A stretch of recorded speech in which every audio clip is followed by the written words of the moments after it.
It's Kelly with Rocky Mountain Sasquatch Organization, Dirt Road Roundtable Drive.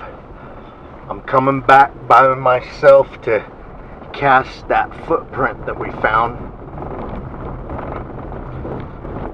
We found 3 of them all together, and one of them, the really deep one, looks like it's castable.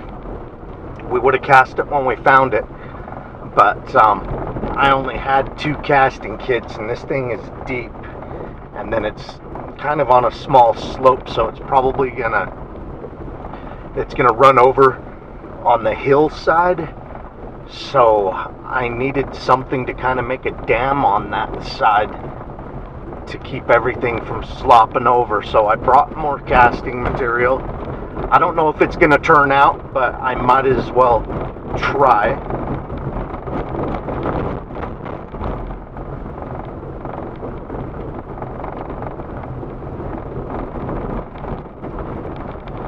It's not the ideal circumstance. It's in the grass and the moss, and in my experience casting tracks, when the Bigfoot steps in that type of material and you try to cast it, your cast falls apart because there's so much vegetation that gets inside of the casting material.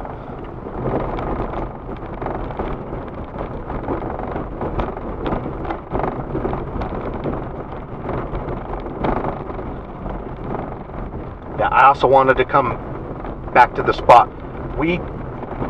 After we inspected the area of the Sinks Bigfoot sighting that was caught on video, and did some size comparison, took some measurements and all that, we spread out.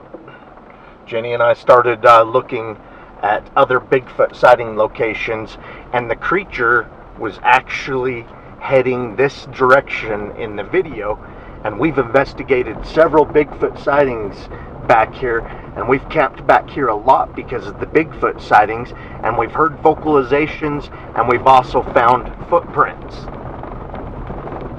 in the past. So it made sense to come into this area after we had searched the location, especially because, you know, we arrived at the spot 7 days later. I really think the creature come back into this area.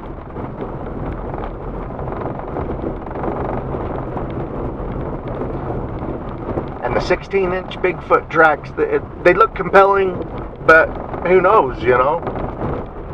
Maybe it's a freak of nature, a big-time coincidence that we find 16-inch tracks 2 miles away in the direction that creature was going the week before,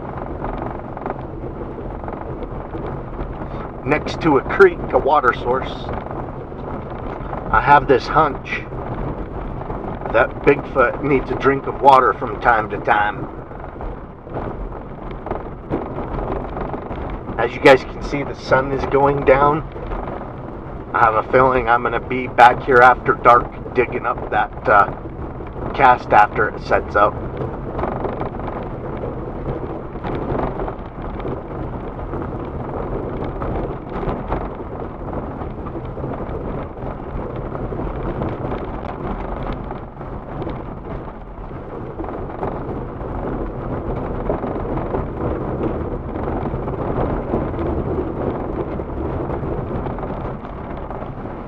Yeah, people have abandoned their camping spots here before because they've had some pretty intimidating Bigfoot sightings.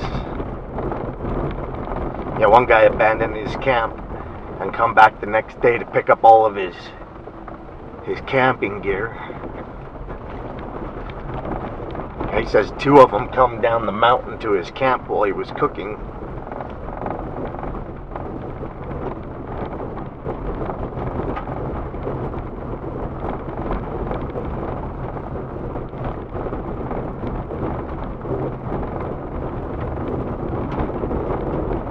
I'll put his sighting report.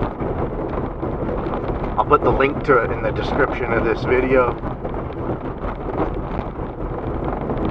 I'll also put the Bigfoot that was filmed that was headed this direction.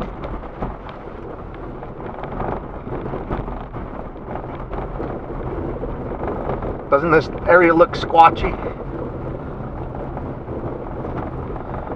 Well, if you got a stereotype for Bigfoot, this should be it, because there's been a lot of Bigfoot sightings here, and the latest one was captured on video.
I don't see people camping back here very often because this road gets really gnarly. It's really tough to try and get a trailer back here. You come back here this direction, you pretty much need to sleep in the back of your truck or in a tent.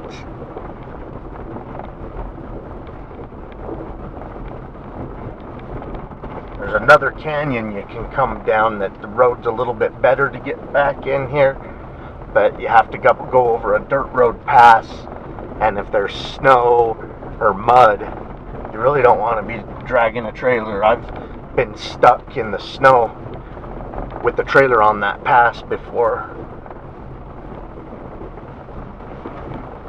And we dug for a couple hours to get out of that one.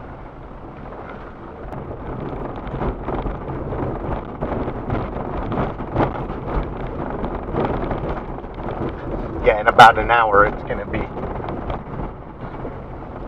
pitch dark.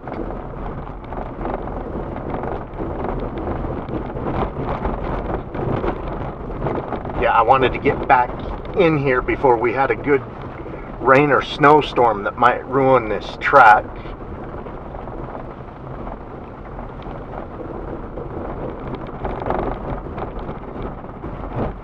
And who knows, it may be an unsuccessful attempt, but I want to try, and I also want to come back to this area and have a look around. Hoping that Squatch that was videoed is still around the area.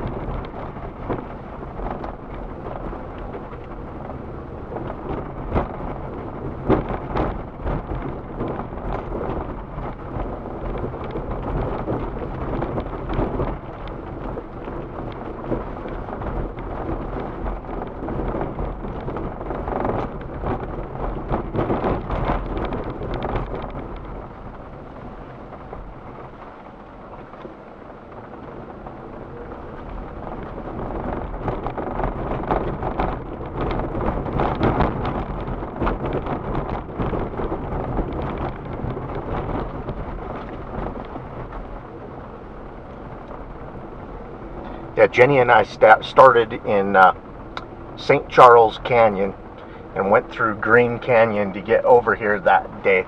We kind of made a loop on the back way in, and then when we got about 2 miles from that film locations where we discovered the track, but you know, we started on the other side because there's 4 Bigfoot sighting reports in the St. Charles Canyon area. And then there's several here on the Beaver Creek side.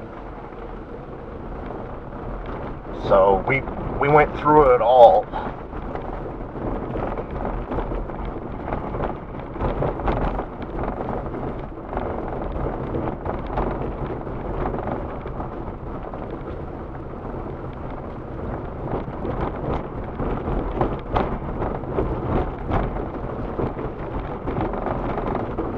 And we recorded the drive when we discovered the tracks. So I'll put a link to that because I plan on posting that drive before this one.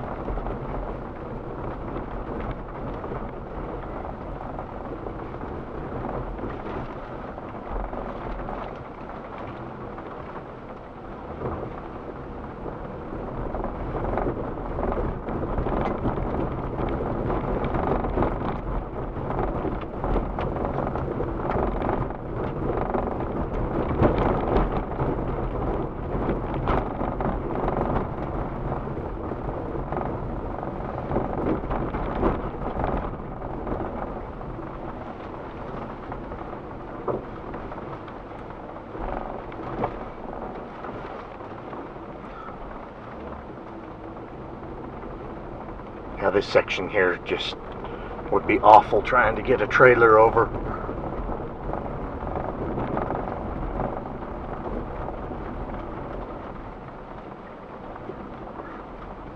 At least the trailer I own, I don't want to drag it over this.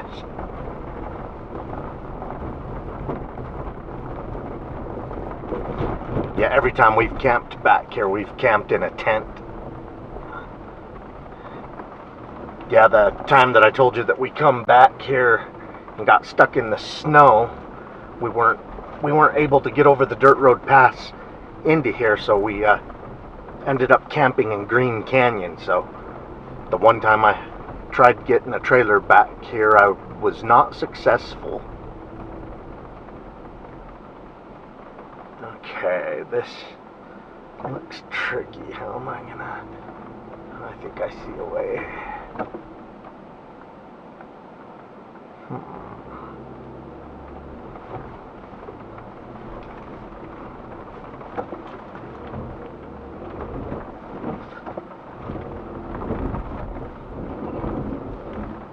No, that didn't work.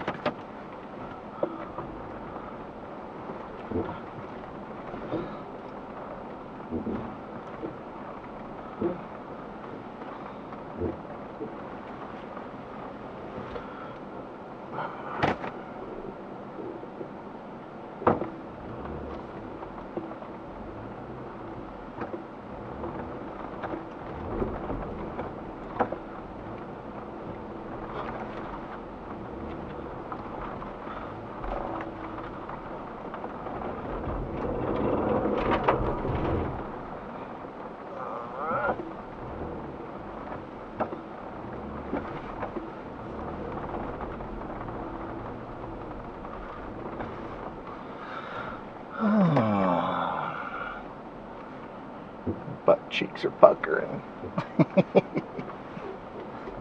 See, how do I want to do this? I think I want to go up that way.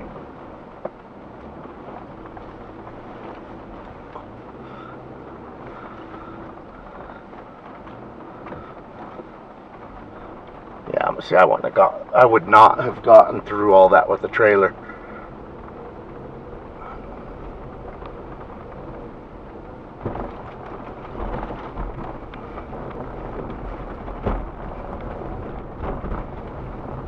Alright, that's the worst part. Let's hope. I believe it is, though.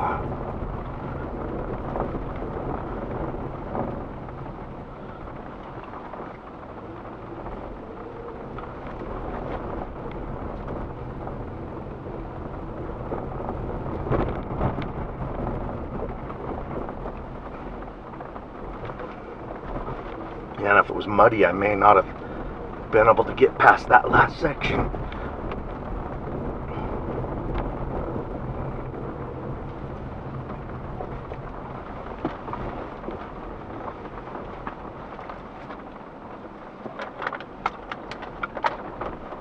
like there's barely a road. It's eroding away fast.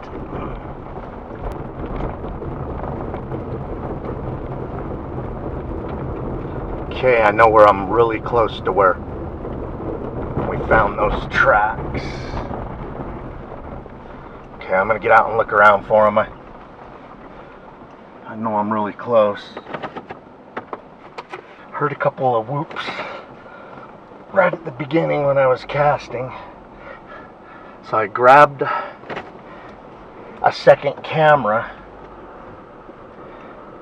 that has the shotgun microphone and set that up, and I don't know. Heard a few things. Who knows if the camera's picked anything up. Okay, this is the time of day that animals get active. We're gonna get a road crossing. Now's the time, more than likely. Okay, they filmed that Bigfoot a week ago at 5:30 p.m. It was a day before time changed. So this is actually an hour later. It's 5:30 now.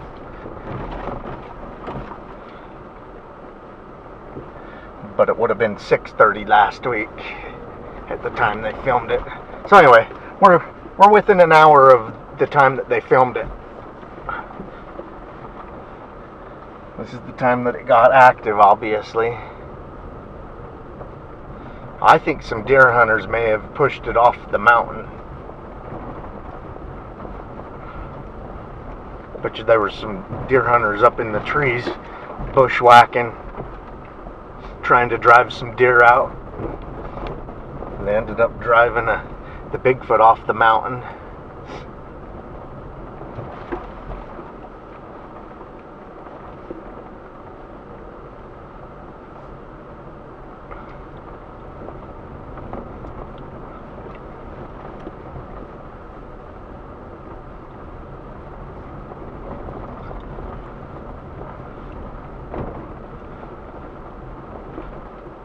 Yeah, this is so close to where all that film went down.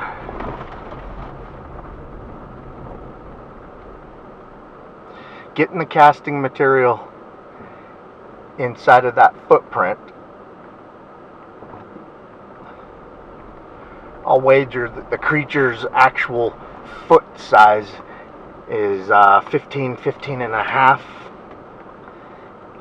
But the damage it did to the ground there, it damaged the ground in a 16-inch area, if you know what I mean. But still, that's a larger foot size than the patty. A lot of experts that have done some measurements and all that in the area, the general consensus is she was 7'4" in height, and she left a 14-inch track.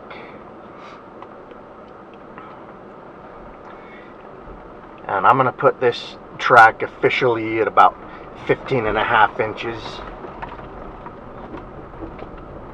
That's a good foot size. And up at the toes, it was close to, the damage, it was close to 8 inches wide.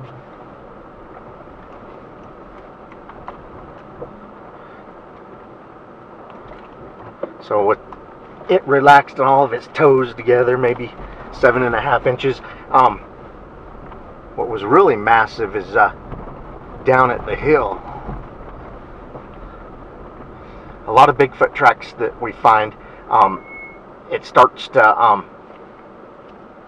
taper to the round part of the hill about the 5-inch mark. But this one was 6 inches wide, where it starts to curve either side of the hill.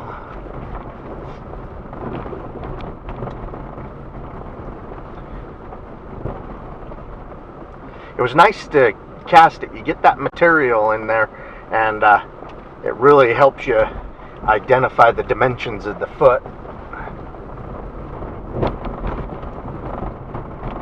Woo!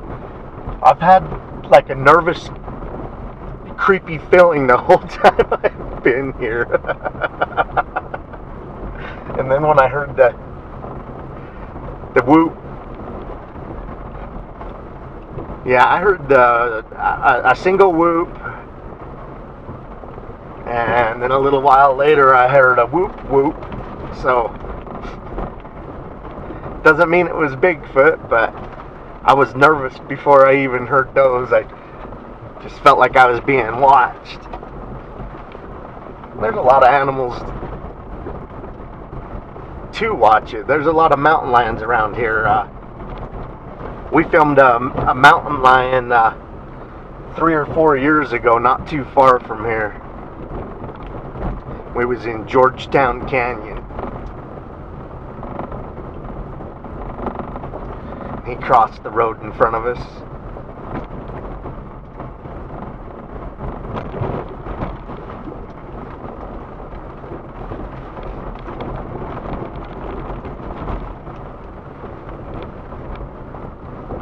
I really don't like to go Bigfooting by myself, but I wanted to get this taken care of before it rained or snowed, and there's supposed to be a storm coming in soon,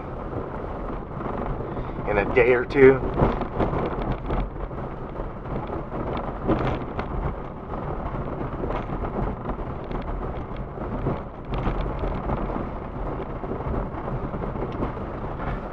I need to keep 5 pounds of casting material at all times in my vehicle, because I could have easily put 5 pounds in that foot. You know, I want to fill in the entire depth of the damage. And I was really surprised. It didn't look as deep at the hill as it really was. The hill was probably 3/4 of an inch, almost to an inch deep.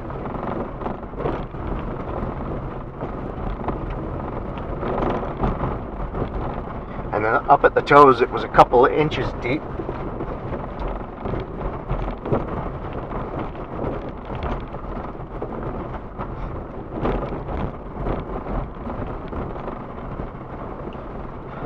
I'll put a couple photographs of the footprint and then the casting material in the footprint at the end of this video for you guys. And then of course casting it and digging up the cast and all that, I'll make a separate video of that.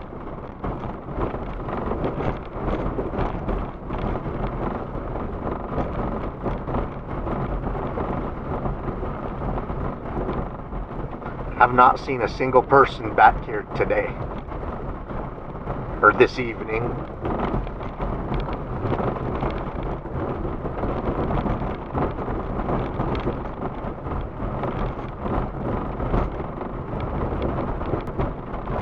If you guys see a Bigfoot in these videos, make sure you let me know. I can only see one direction at a time, and this road's really bad, so I'm watching the road mostly. But you guys see something off to the sides of the road, give me the time stamp of the frame and where you see him at in the frame, and I'll go look at it.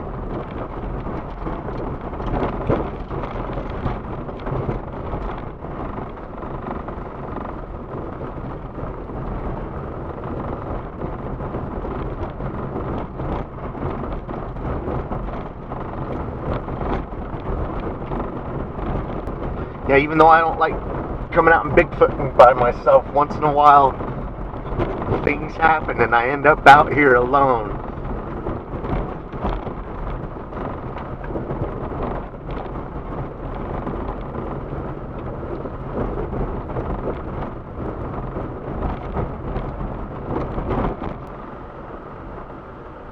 Yeah, that wasn't like mud that it stepped in.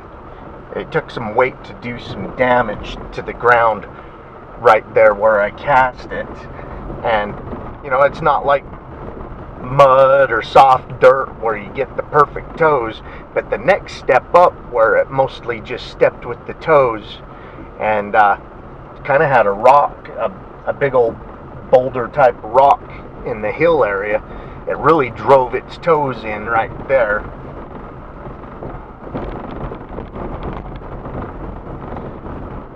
But yeah,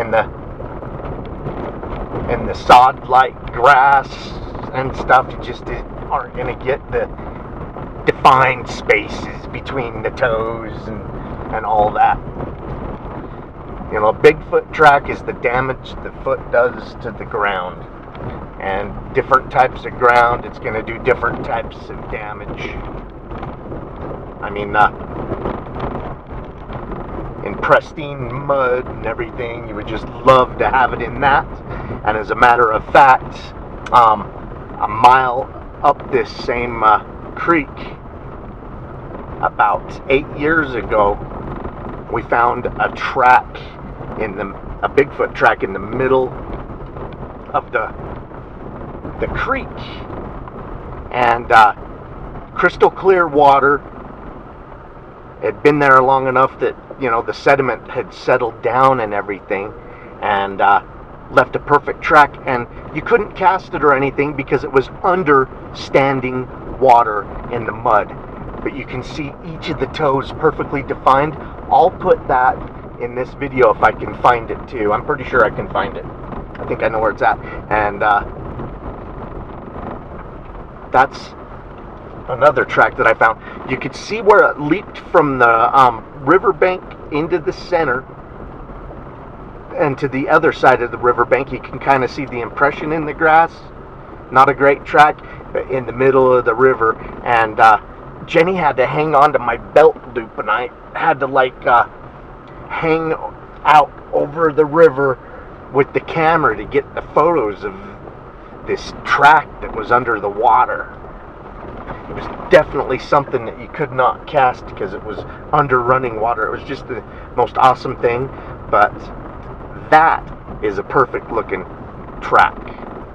Toes defined.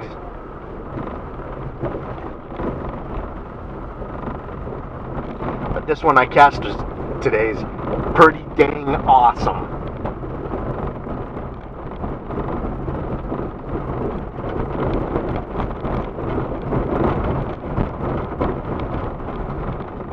Alright, I'm going to end this dirt road roundtable drive. I'm almost to pavement.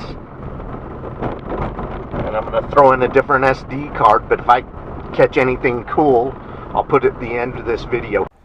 I hope you enjoyed an area with the recent Bigfoot sighting on film and the cast of the tracks, the drive in and out of this remote area. Keep on watching. We're going to keep on squatching.